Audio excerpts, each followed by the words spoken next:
Sometimes in life, random opportunities come by when we least expect them, and usually we're not ready for the commitment they require or that they're just too risky. Might just be my pessimistic mindset speaking, and I think I'm a bit of a pessimist. Half empty. And sometimes when life gives me an opportunity, the only thing I can think of is everything that can go wrong. So I often go with the safe route. But when this year started, I told myself that I would say yes to as many opportunities as possible. And whatever happens, happens. It's kind of cozy in here. It's like a little house. It's the middle of the year, and today's my birthday. So in the beginning, I used to work and I used to stream, but then I quit my job and stream wasn't going so well, so I didn't have a stable source of income anymore. To be frank, I was kind of lost, but I was very determined to still make something out of this. Opportunities came by in the form of yes or no questions, and the first one that was presented to me was, do you want to play Valorant? Yeah, I was used to playing games all the time when I was bored, so I figured, why not try Valorant? Within one episode, and if you don't play Valorant, one episode is about 6 months, I went from being bronze all the way to Diamond 1. I played Valorant every single day, from the time I woke up to the time I went to bed. I'm talking no grass touching, no socializing, just straight Valorant grind. Needless to say, it was a very unhealthy cycle to be in, and I don't really play Valorant anymore, or any other games for that fact. It helped me realize that all this time that I'd spent playing Valorant and grinding away for a virtual rank could have been spent somewhere else, somewhere more productive that would help me in the long run. Do you want to buy a pre-sale? Sure. Property? Having a place of my own? I didn't really think about this before since I was so used to living in my parents' house. By doing so, I saved a lot on expenses, namely rent. Now, this was a large investment and I wasn't sure if that's what I wanted to be doing with my money. But then it hit me. I would work, make money, save money, and then what? I don't know. I guess, yeah, we buy new things, we try new foods, or we go on vacation. Because rewarding our hard work with something new feels good, right? This is like the same sun we see every single day, but the sunset just looks so good.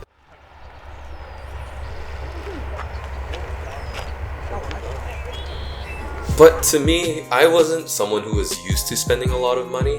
I would only buy what I needed, and this large investment, I really wasn't sure if it was exactly what I needed. But as I start to think more about the future, I realized that at least over time, property generally rises in value, so it wouldn't be the worst idea. So I pulled the trigger and signed on the dotted line. And now, I officially own property. Right here. If I had one! I'm just kidding. In 2027, it'll be built, and that is when I will officially own property. So a few weeks later, my friends asked me, do you want to go to Montreal? Sure. Do I know French? Do I know anything about Montreal? And here I am.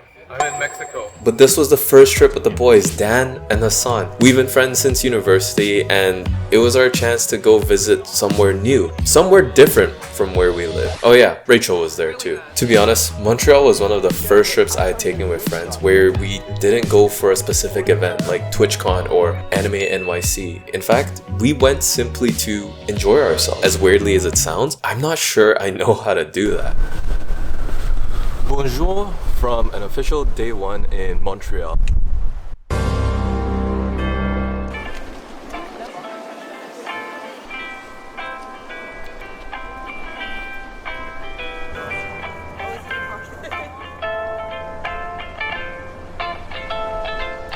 And of course, as tourists, we went sightseeing, trying new foods, and trying to immerse ourselves in the culture. But for me, I found myself enjoying the trip the most through the pictures that I took. People often say that there are two types of friends. The ones that you can travel with and not hate each other after, and the ones that you should never travel with. And although we had a lot of fun, there were definitely points where we wanted to take some time for ourselves. Just put on some music, go for a walk, and see where your feet take you. Just lost in thoughts.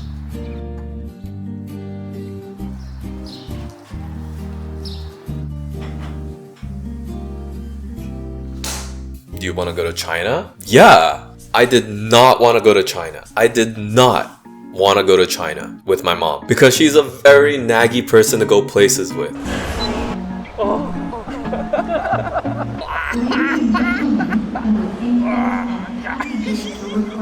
But I wanted to go see my grandma again. Now, I haven't been back to Asia since 2019. By saying yes, I got to see her again. And although it wasn't for long, we had a nice chat, we had some dim sum.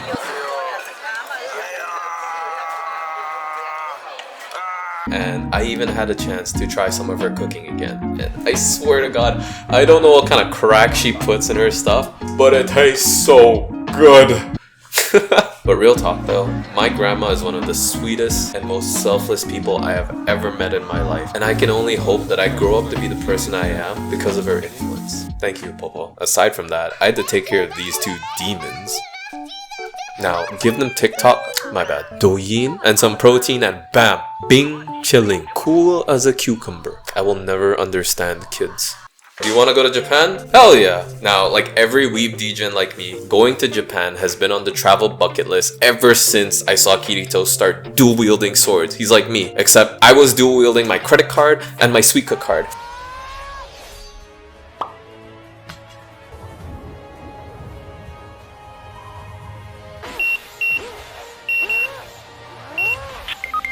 Actually, look at this. This is so cool. This is limited edition.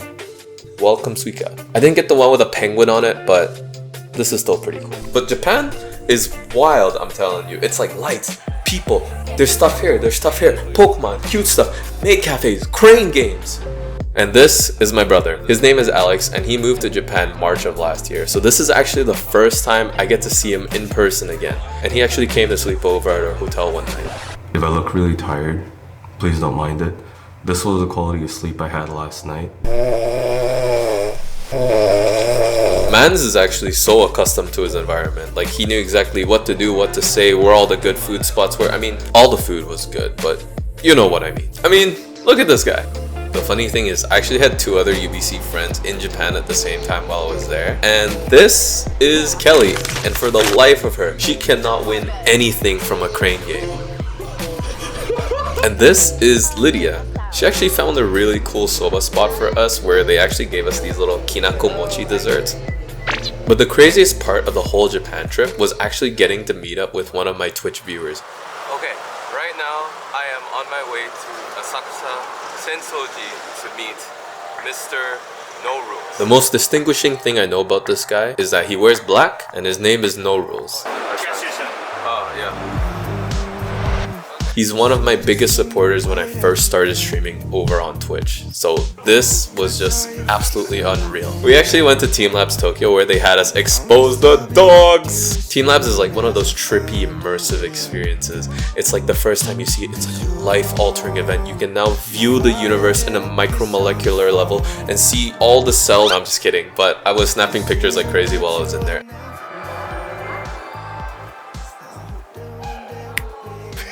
And at one point, it felt like I was in an Instagram simulation. All these girls line up trying to get a picture for their next IG post. It's crazy. Now, although the trip was only 3 days long, it felt like one of the best things I've ever said yes to. In life, things come and go when you least expect them, and I didn't know where saying yes would take me to this year. But I'm glad I did. Some were less costly in the amount of time that I had to commit to it, and some were more monetary cost. But I was able to explore new interests, grow as a person, reconnect with friends, and visit those who meant the most to me. It made me realize that I don't want to miss another chance when I have it. And I wouldn't be here today if I didn't say yes to all those crazy opportunities that came my way this year. So, happy birthday, and to the rest of the year, why not?